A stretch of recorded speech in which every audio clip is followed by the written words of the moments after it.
Chapter 5. Terror and Seasickness. Before sailing, we were told that if any one of us was unwilling to drown at sea, or be shot or arrested, or dragged to Israel, and thrown in jail, all of which we knew were real possibilities, then we mustn't get on the boat. Everyone got on the boat.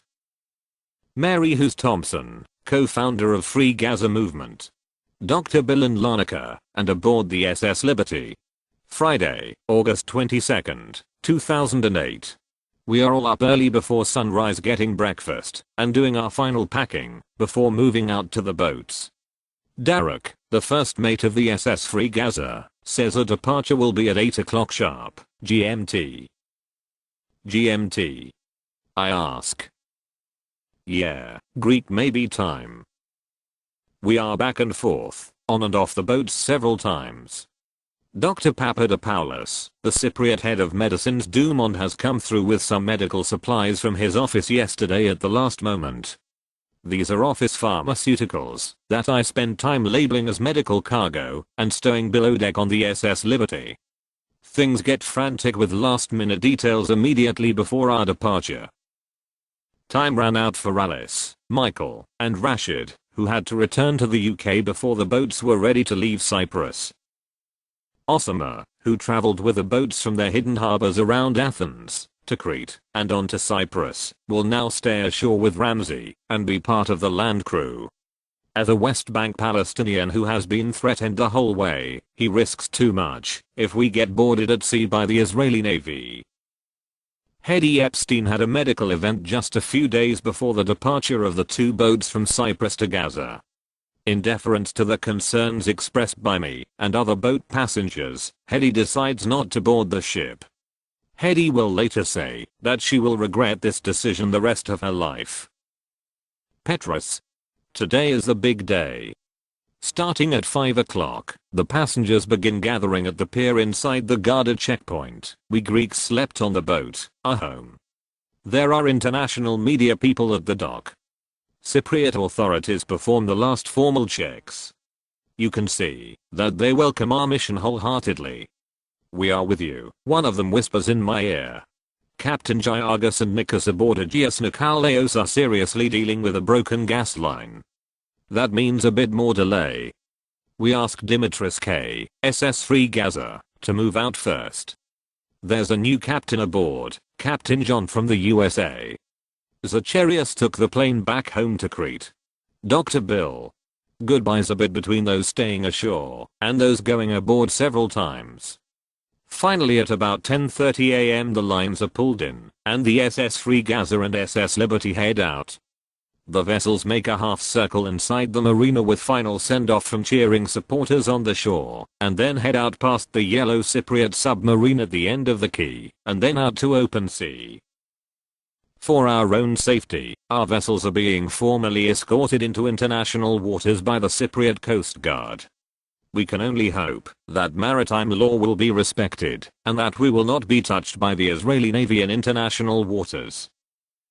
Petrus aboard Aegeus Nikolaos, SS Liberty. Then Nikos and Giargos are done with the repair, and they start the engine. We come out of the harbour at a low speed. The Cypriot patrol vessel escorts us out to a distance of 6 miles within Cypriot territorial waters. The weather is slightly worse than when we set sail from Greece. It is around 4 on the Beaufort scale, westerly, and it causes our boats to rock, making the new passengers rather seasick. They lie down, and we tell them what to do. No one is whining, though, and that's a good start. Dr. Bill just bathed all over the stern and looks pale and weak. So I have to mop up after him.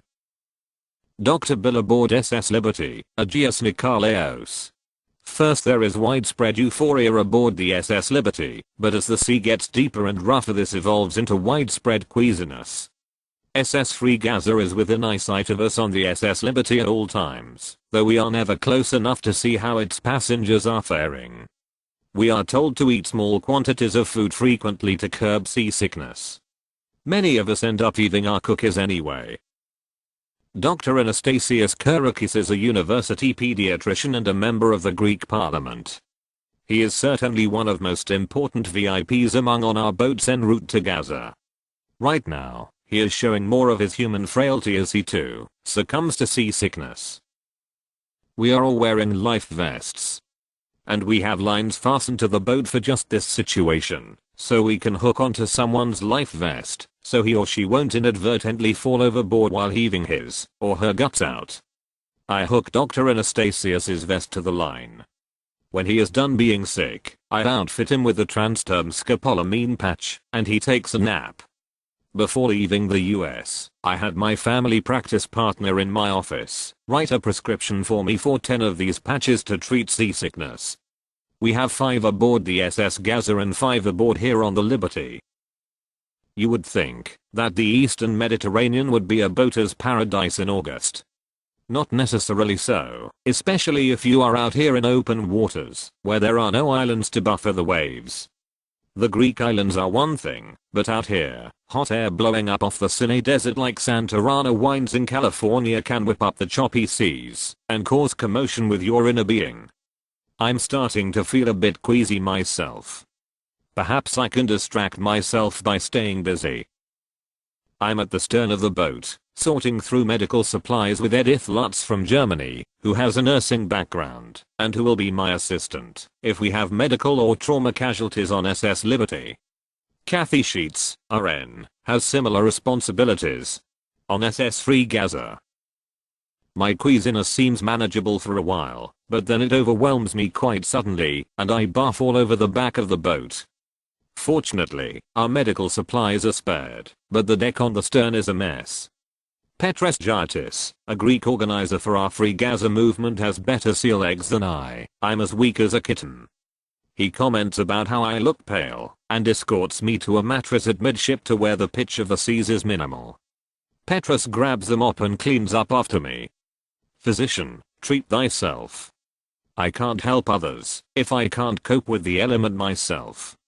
I peel the plastic off the second seasick patch in our stock and put it on.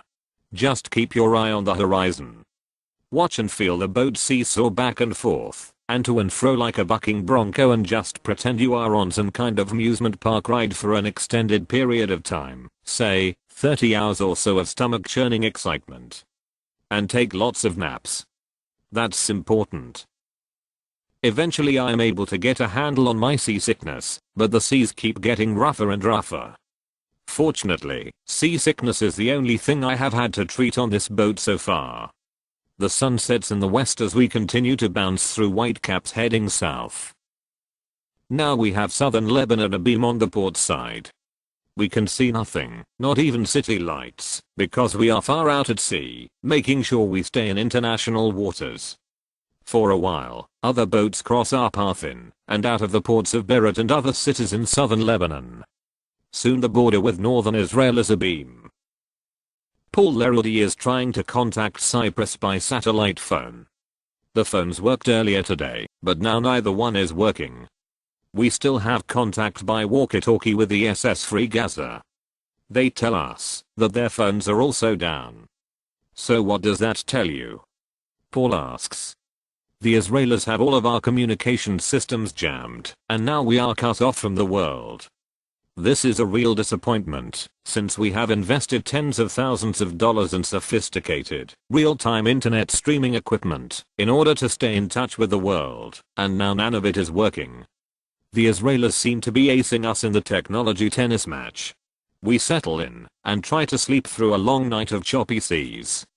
The sight of the lights of SS Free Gaza following us is reassuring, otherwise it could be quite lonely out here.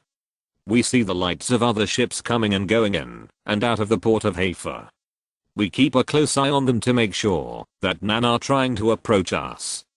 Nikos Barlas, the Greek first mate, says the sea forecast is for things to continue getting worse before they get better. By midnight, things are getting so rough that it becomes dangerous to move about. I nearly get tossed trying to make it back to midship from the stern. Sit down. Ioannis Karapidias screams at me, or we will put you below deck. No time to be polite right now. This real and present danger finally penetrates my muddled consciousness. I sit down. We are at serious risk of being thrown overboard in the darkness if we move about. I'm sorry, I shout back, in order to be heard in high whines.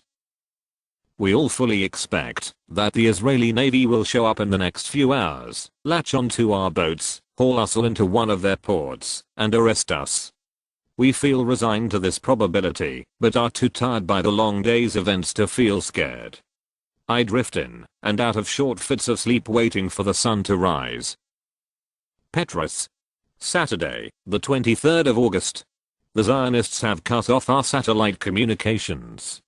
Only one satellite phone works on Dimitris K. We ask them, through the VHF, to approach. We have written a passage for our people in Greece. I dictated through the loudspeaker to Christos on the other boat.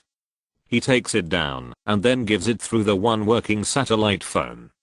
That was the last passage sent from our boats, the last communication with the world out there. Mary Hughes Thompson, aboard Free Gaza. When communication was lost, Lauren got on the one satellite phone we had working and put a message out to the world that we were two small boats, we had elderly people on board. We had sick people on board and that in an emergency we would not be able to send out an SOS. During the dark hours of that long, cold 30+ hour voyage, we expected at any moment that masked, armed frogmen would swarm the boat. At one point we were all told to gather one small piece of important baggage and assemble on deck, because we had reason to think we would be boarded within 20 minutes. We stood on deck, destroying phone numbers, hiding memory cards, in anticipation of the arrival of Israeli Navy frogmen. Dr. Bill. The sun finally rises and still, we see no warships on the horizon. The sea calms a bit. Now, Tel Aviv is abeam, then later, cities like Ashdod and finally Ashkelon. The SS Free Gaza reports that the Ramatam news crew members aboard now have a satellite phone that is working. They have found out that the Cypriot and Greek governments have launched formal protests demanding to know the status and whereabouts of the FG boats, which are registered as Greek vessels.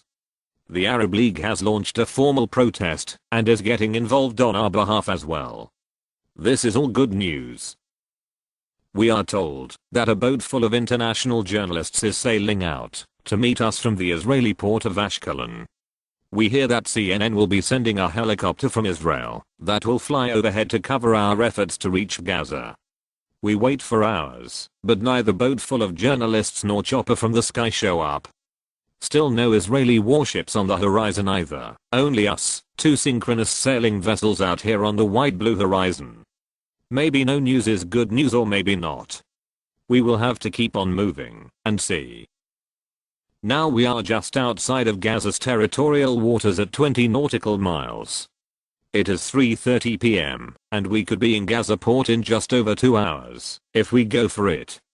That is, if we are not intercepted. On one hand, Israel may claim that the Oslo process in the 1990s still allows them to control these waters. On the other hand, Israel's former Prime Minister Ariel Sharon declared in 2002 that Oslo doesn't exist anymore. One would think that they shouldn't be able to have it both ways, but they often do. So which will it be? We are about to find out. Our two boats circle each other slowly, while we have a POW while out here at sea by radio with each other. Ramadan on board the SS Free Gaza is in touch by satellite phone with members of the Popular Committee Against the Siege in Gaza City. Large crowds are beginning to assemble in the port, and they want us to come in right now. Command members aboard SS Liberty think we should stay out at sea overnight until tomorrow morning, because if Israel apprehends us now as the sun is going down, there will be less news coverage available to us in the dark, and we will be more vulnerable if we go now as a result. The debate goes back and forth between the two boats for another half hour and tensions rise. Finally, the SS Free Gaza crew declares, "We have got seasick passengers, and we are going in."